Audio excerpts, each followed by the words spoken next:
Hello, all, and welcome back to a new episode of TV and Us, a conversation show about the TV series we just can't stop talking about. My name is Jennifer Hahn. And I'm Sarah Callan. And each season, we focus on a different show, reviewing it episode by episode, and we invite you to watch along with us. Right now, we are reviewing Severance Season 2, and today we are on the penultimate episode of the season, Episode 9, titled The After Hours. Okay, Sarah, kick us off with a summary for Episode 9.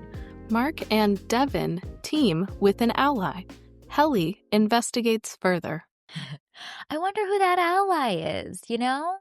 It is a mystery. No you idea. have to watch. You will never see it coming. It's a total surprise. They haven't teed it up the entire season at all. Nope. No. Definitely not in episode 8 at the end there. No. Not at all. Definitely not. Yeah. That episode 8 was a misdirect. It was a red herring. You know? Yeah. Yeah. This episode sets up the final episode. We see a lot of what we've been wondering about, i.e. Harmony, the big surprise ally that shows up, and how her and Mark's relationship will play out in the finale is going to be really interesting. I'm very curious what's going to happen there. We have another phenomenal scene with Milchek, and we get to see a little bit more about him and how he is processing through things right now. And then Dylan is pushed to an extreme. He makes some big choices as well. So it's interesting to see how all of our characters are now in very different places and seeing how they are all responding to those new environments or those new situations that they're finding themselves in.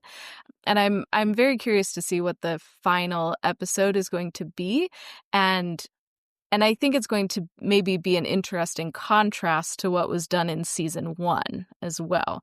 Because now it seems like this little team that we've been rooting for, they're all separated right now. And so that's also just a fascinating thing to do, setting up the final episode of the season.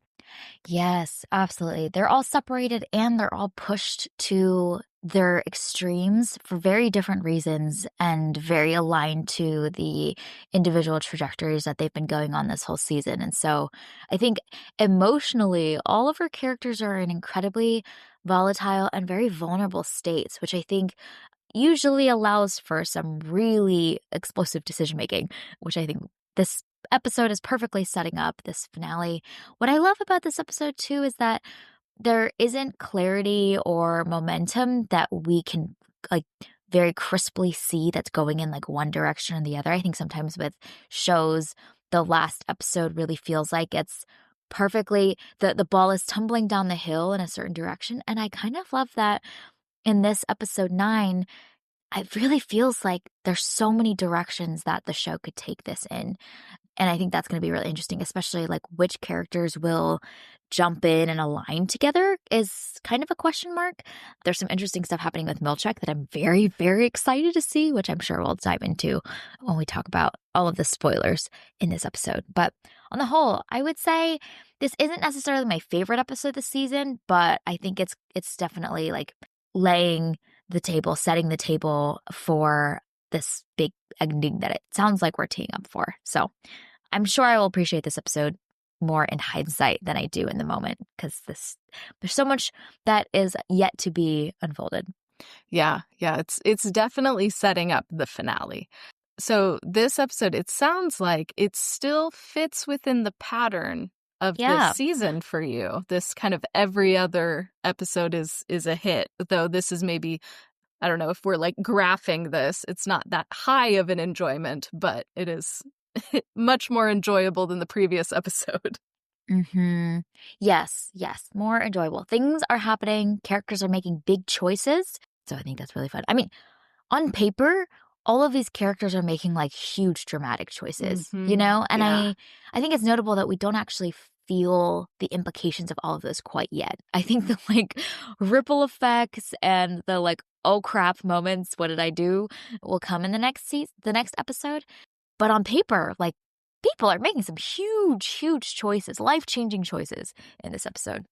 And I'm waiting to feel the full effects of those. Well, thankfully, Yeah. we only have to wait a few more days, Yeah. and we are going to feel the full weight of those, and then we Woo! have to sit in them for however many months until we get a new season. Yeah. So that's just something to look forward to. Absolutely. And maybe this is where we'll give a spoiler alert, and then we'll dive fully into all of the big choices that we've been alluding to that the characters make. So if you haven't seen episode 9 of Severance season 2 yet, this is your spoiler alert.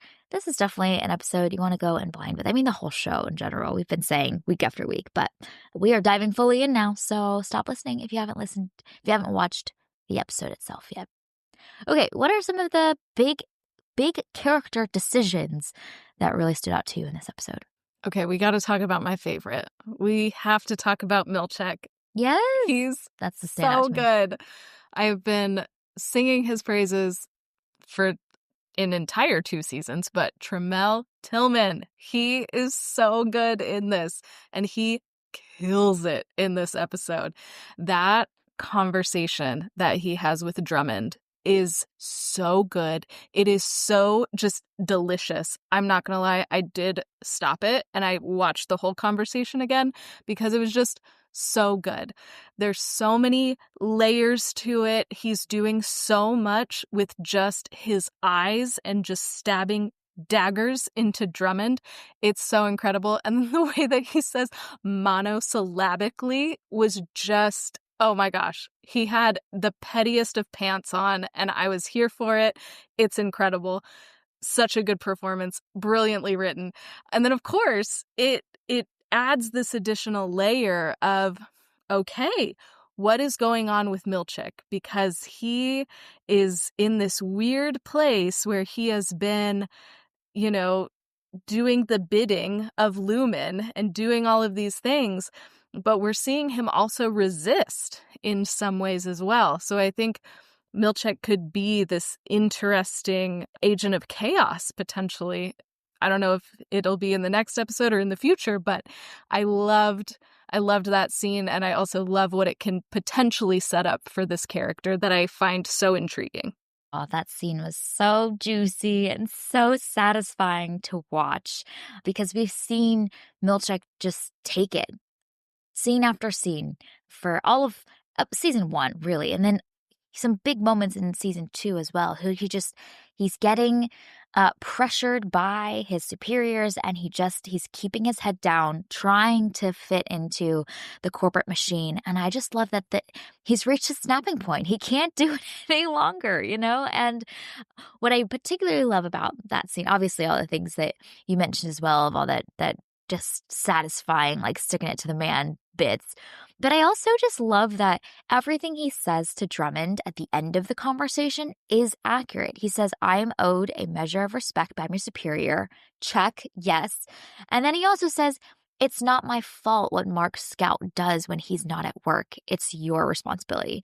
And so he's also setting boundaries of not letting the responsibilities of his job continue to scope creep to the point where, like, he's being dinged for things that he's not responsible for. So he's communicating clearly, these are my responsibilities that I've been told is part of my job, and I'm not going to take heat for anything that's outside of that. And so both of those two things that he articulates so clearly and so matter-of-factly, I thought was also really satisfying to watch, and just like, in a way, inspiring for all of us that like work in a corporate America environment where we're like, no, we too should follow Milchek's lead. Obviously, we'll be respectful, but there are clear boundaries that we should be setting for not allowing the corporate machine to continue to put more and more responsibility on us that are not for us to bear. And advocating for ourselves to be worthy of respect in the ways that we believe. I think there's so much behind those two things that are so true and grounded, and he does it in such a elegant way that I think at a meta level worked really well, and also just added so many more points to his book of being like, yeah, you are advocating for yourself in a way that is important and significant, especially after we've seen him just keep his head down and yield time and time again to the Lumen powers that be. Oh, yes. We love to see it. It's so satisfying, and I think because it's Milchek and we've seen everything that he's gone through, and, it was a couple episodes ago that we saw that heartbreaking scene where he's having to modulate his language, and you see how that just wears on him. So then this moment when Drummond is just being an absolute tool, he's being the worst, and Milchek finally stands up for himself. And then, oh my gosh, telling Drummond to eat shit in just the classiest way possible. Oh, it's so good. But yeah, I love all of that. And I'm curious to see how that conversation might affect Drummond too. Because as Milchek made clear, Drummond is responsible for all the stuff outside. Mark is out here just wilding out outside. So are we going to see Drummond maybe play a larger role in the season finale with all of the shenanigans happening outside of Lumen? Which is terrifying because he's terrifying. You know what I mean? Yes. And him berating Milchek for not tightening the leash. And you're like, oh no, I don't know if I want to see Drummond tightening the leash on all of these employees as they're about to do something important and significant to rebel against the corporation. He's a great foe for our protagonist, which will be really satisfying to watch. Yeah. But the other part of this is I wonder what Milchek's next move is, because he's kind of burned a bunch of bridges here. You know what I mean? By sticking it to the man. And he's got to know that his, star that was rising, his potential here at Lumen is really been tainted now by him advocating for himself in this way. And so there's that whole conversation that Milchek has with Mark on the phone. And Mark seems to intuitively also pick up on something has shifted in Milchek, because he softens so quickly to Milchek and kind of taps into Milchek's softer side to say, work is just work, right, Mr. Milchek? His voice gets all soft, and Milchek seems to soften and yield as well. Instead of sending a car after Mark to go and find him and alerting Drummond and alerting the Egan's, he says, great, then I'll see you tomorrow then. And you go do your thing, whatever shady thing you're going doing right now. He's going to turn a blind eye. And there's kind of this unspoken agreement that seems to happen between the two of them on the phone. And so it really begs an interesting question, which is, what will Milchek do? Will he switch sides as well and join the Rebel Alliance? You can do it, Milchek. We believe in you. I hope that he joins the Rebel Alliance. It would be so satisfying. But I don't know. We'll see. We'll see what the show does. The other thing that I'm very curious to see is in the first season, the season finale all takes place inside of Lumen. And so then you see Harmony needing to call Milchek to stop them from the overtime contingency. So you see that all happening under, Milchek's watch. Really, Harmony was in charge, but he was the one that was on the floor. And then in this one, everybody is outside. Irv has been fired. Dylan has quit. Mark is not at work. And then, Helly is in Lumen, but Helena is out doing her thing. So everybody is outside of Lumen, which is Drummond's domain. So I'm very interested to see the contrast in the finales, especially given that conversation between Drummond and Milchek. Yeah, and you bring up an interesting point, which is that the world and setting and location of this finale is maybe going to be predominantly outside of the Lumen walls. And that's different. And we've so far, and even in this episode 9, spent so much more time outside. I'm assuming there's so much that's going to go down at this birthing retreat center, and the way that the location of Cobell and Mark being there is going to lure the Lumen officials and powers that be out there too. There's just a lot that's going to unfold, I think. Buckle up. That's going to get wild. Yep. Okay, other big things that happen in this episode. I'm curious your thoughts about the Dylan and Gretchen business, because that is a storyline that has definitely been kicked off and unfolded steadily throughout this season, but I would say has not been the focal point of a lot of moments. And there hasn't been maybe huge amounts of like tension and resolution in that arena. But there's a big like emotional fallout that happens between the two of them. There's some confessions that Gretchen makes to Dylan, but there seems to just that something smells so fishy around this whole thing. And it's notable to me that they're spending so much screen time on Dylan and Gretchen in this episode 9, right before episode 10. So I feel like there's a lot more to that storyline that has yet to be revealed. And it's quite notable that we get so much time with them right before the finale. Curious your thoughts on the Dylan and Gretchen business. Yeah, we spend so much time with them. I don't know, man. I struggled with that storyline a little bit. It's such an interesting idea.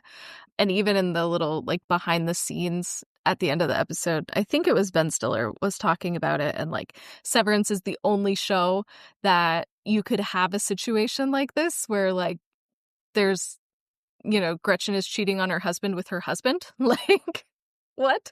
So I think that's a really interesting concept and is providing some very interesting pieces for any Dylan. But man, it just escalated so quickly and then was over so quickly.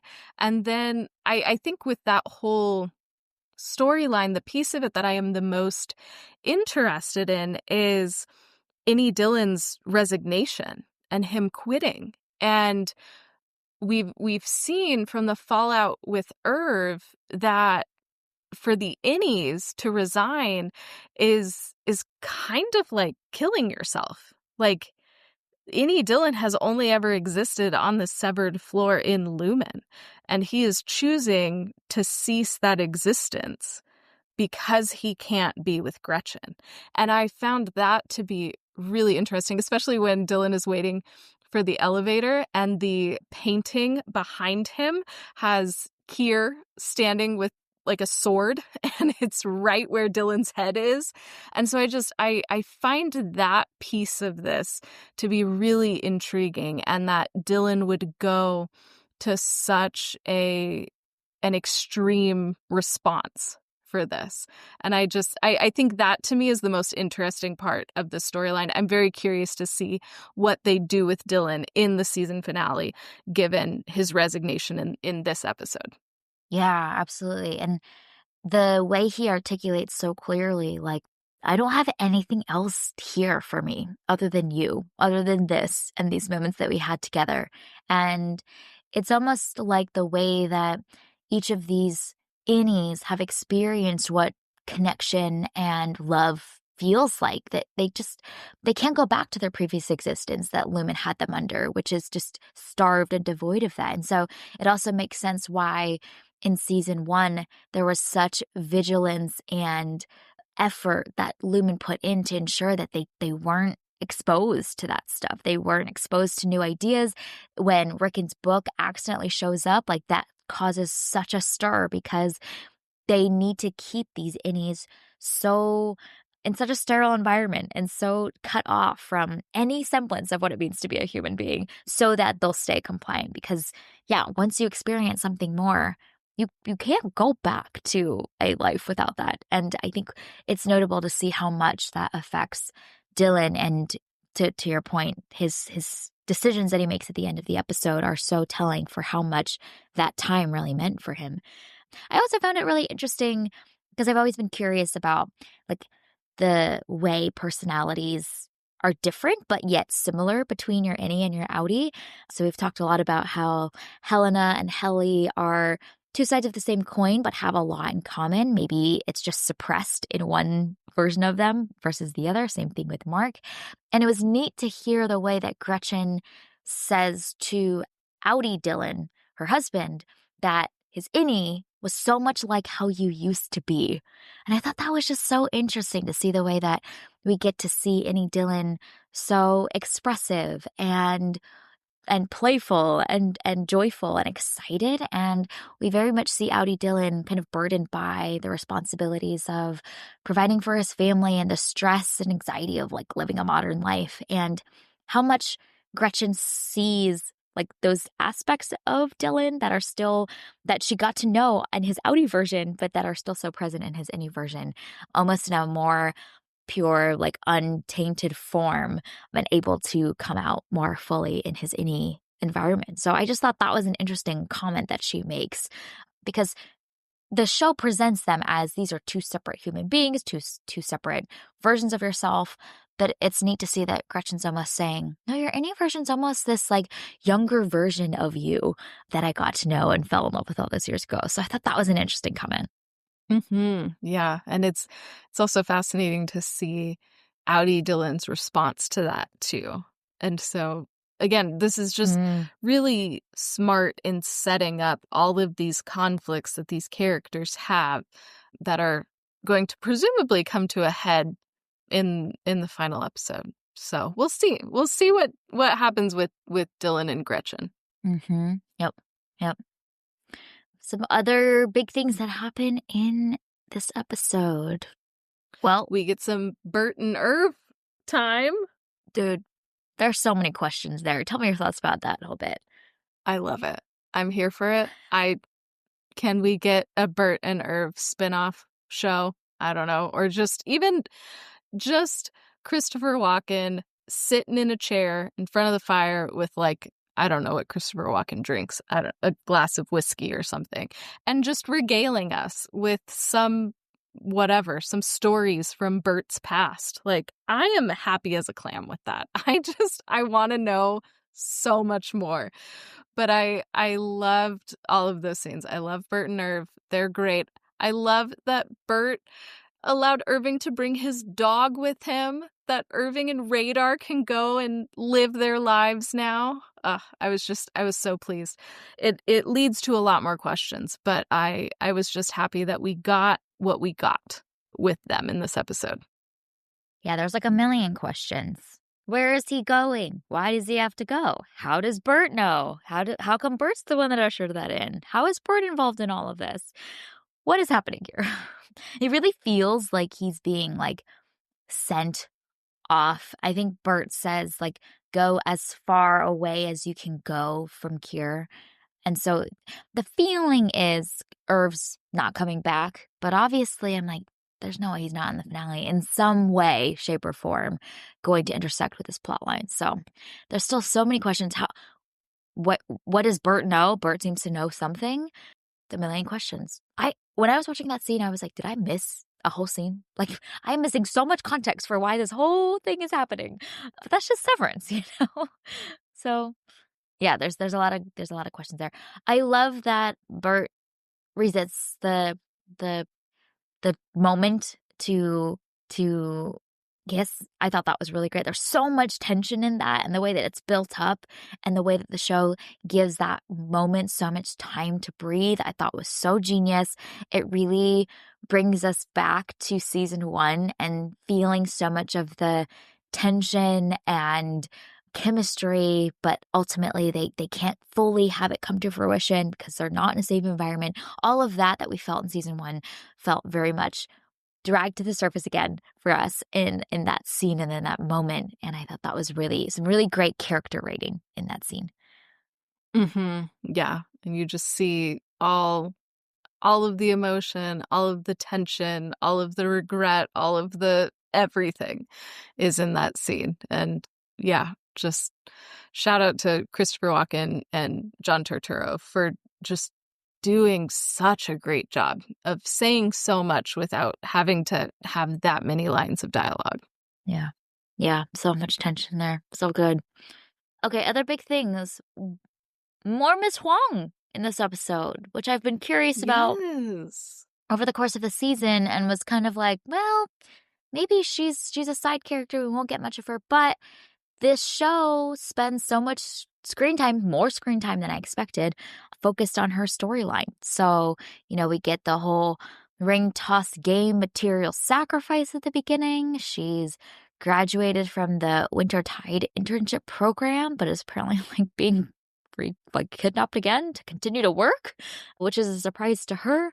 And then that moment when Dylan submits his resignation and she says, I should have facilitated better. There's something there too that the show seems to also be stirring the pot with. And so I'm just intrigued to see how Miss Huang will intersect in this finale and affect the plot in some way, because she's not just a side character at all in episode 9. She's very much given a lot of screen time and speaking up at moments that are big and dramatic. And so I'm just intrigued to see what they do with Miss Huang's character.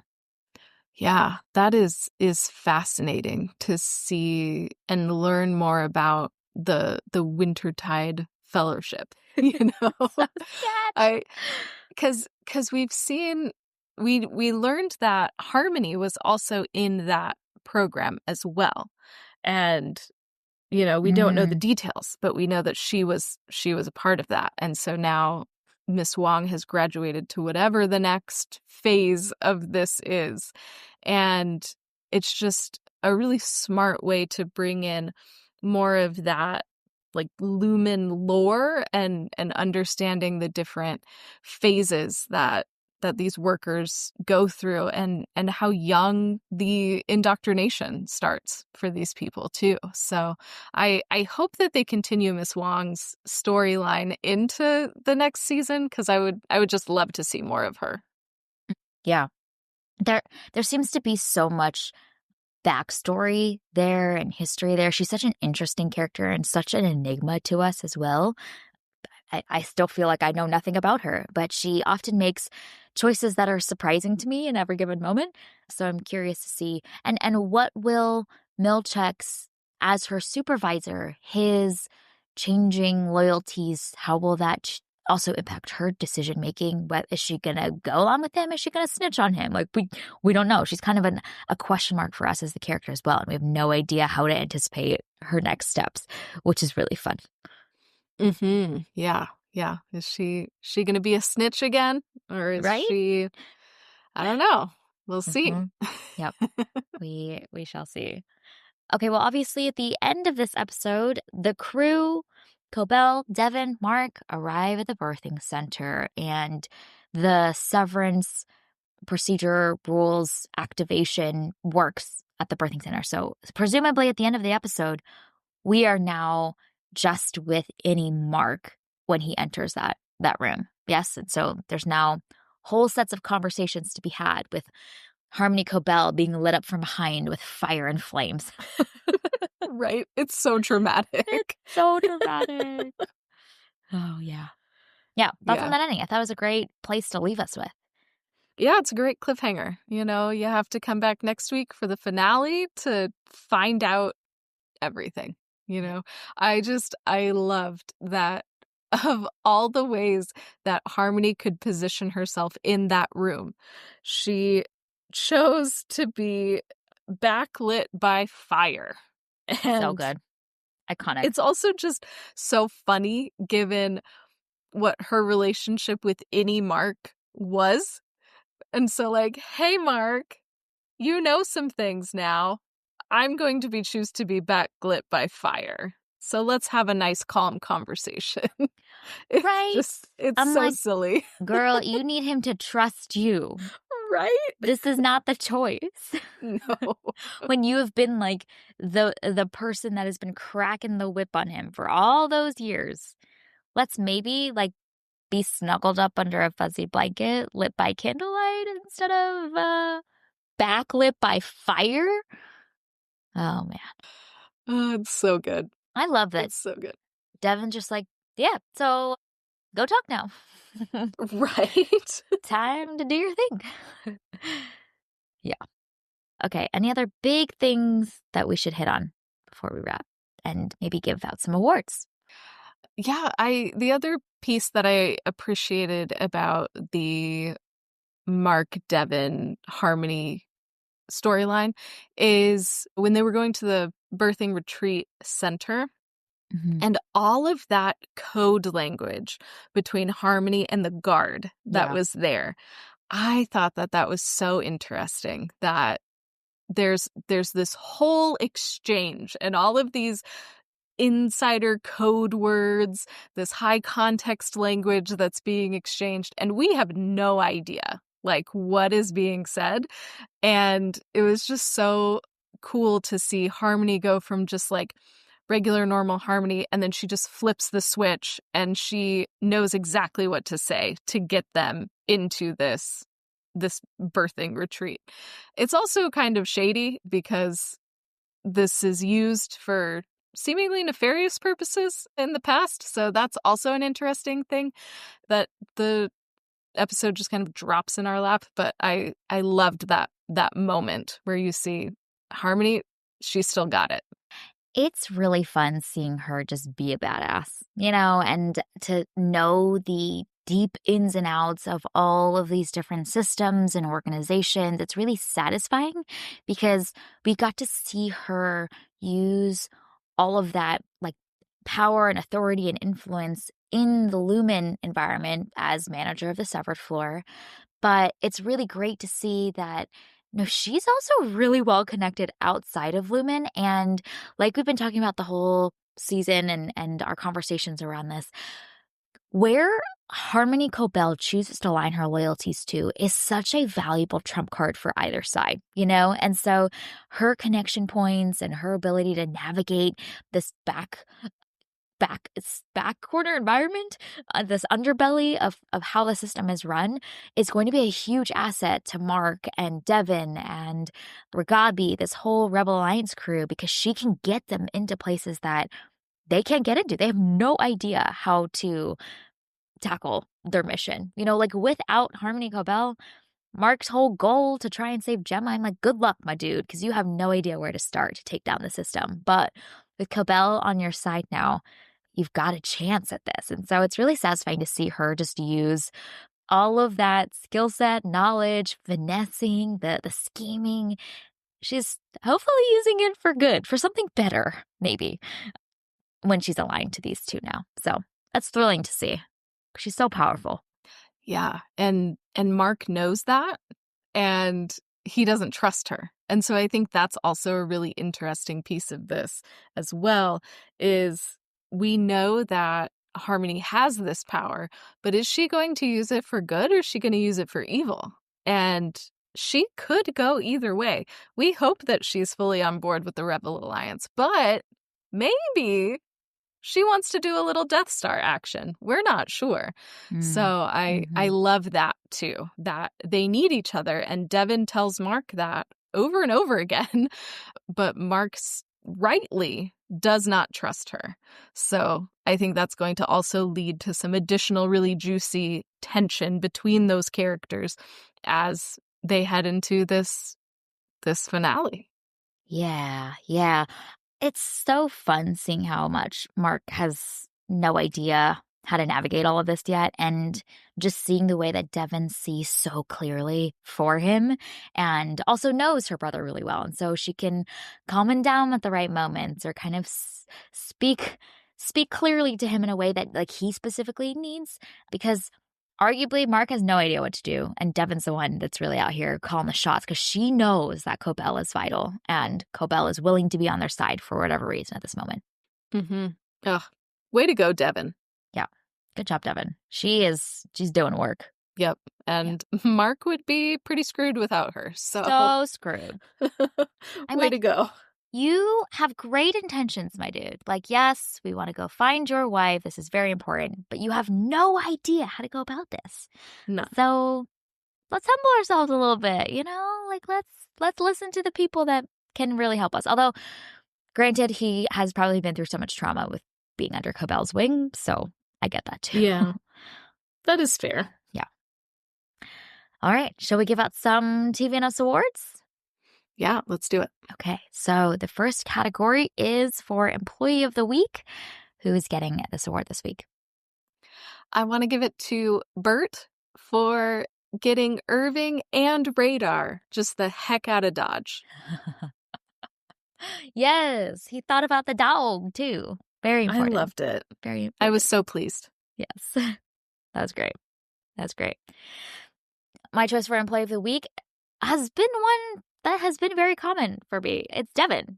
Devin is constantly doing work for this team. So the way that she calms Mark down and helps, solidify a little bit of the trust and relationship needed between him and Cobell when they're outside in the snow together. I thought was essential for this team. Mm-hmm. Yeah, yeah. Devin is possibly the MVP of, if not this season, this series. Yep. Like, she is just absolutely essential. Doing work. Mm-hmm. Okay, the next category is for move the needle moment. What is your choice for this one? Dylan G's resignation. Great choice. Yeah. That is just, it's such a big deal. Yeah. And especially him taking the decision to do that choice himself, like with Irv, it was like Lumen is now terminating your employment. And you're like, oh, okay, we know what this means. But for him to choose that himself, significant, very significant. It's a great one. My choice for move the needle moment is Milchek sticking it to the man with Drummond. Yes. He is not holding back anymore. But I'm like, homeboy, you know that like your job is now gonna be, you're gonna have to like, there's a lot of implications here, my dude, you know? It's he true. knows. He knows. He does. So I'm just excited to see what that means for his next moves, though, because there's a point of no return a little bit here. Okay. Next category is achievement and corporatees. What is your choice for this one? Gotta give it to my favorite guy, Milchek, when he says to Drummond, devour feculence. Nice. That is great. It's so classy. What a classy dude, you know? My gosh. We love to see it. Yes. Yes, indeed. My choice for achievement and corporatees is Milchek to Mark on the phone. You are a priority employee and you are under Lumen care. As he's talking about like going to search and find you to bring you back. Right. Because you've been doing some shady stuff. Oh my gosh. Yes. When he said that, I was like, oh no. Mark, like, take out your SIM card out of your phone, like, throw it away. Like, don't let him track you. Run. Yeah. I was so concerned.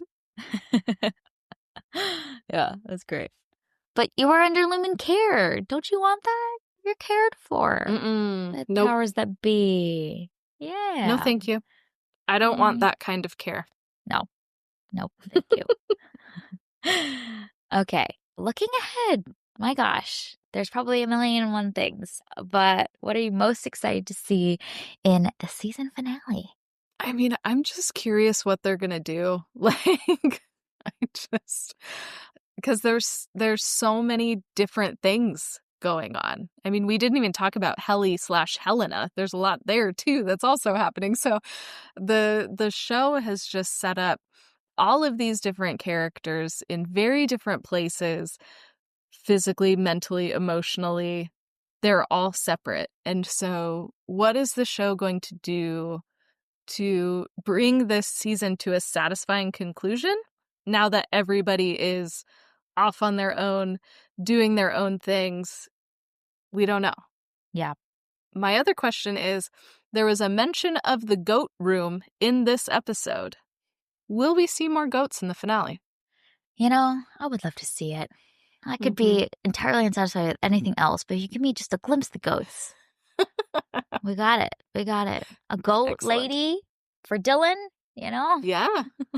That would be great. Man, I don't even know how to answer this question anymore. I'm just like, just give me some answers in this finale. Every character is at a breaking point, if not already past the breaking point of their sanity, their stability, their decision-making. So it's the perfect set of ingredients for a really explosive finale. And I just hope we get something explosive, you know? Just anything exploding would be great. There's got to be some answer, some resolution, some kind of point of no returns that hopefully we land in this finale. And then, honestly, I might hate saying this, but give me something to chew on, Give us some open, lingering questions for us to stew with until the next season. I think that's always really fun and makes for a really great conversation with people after the finale ends of like, what did you think about this moment? Like, what's going to happen next? And so I think that'll be really fun to see. Will be frustrating for me, but really fun and makes for some really great bonding moments with other people. So I just hope we get enough meaty answers or like decisions made.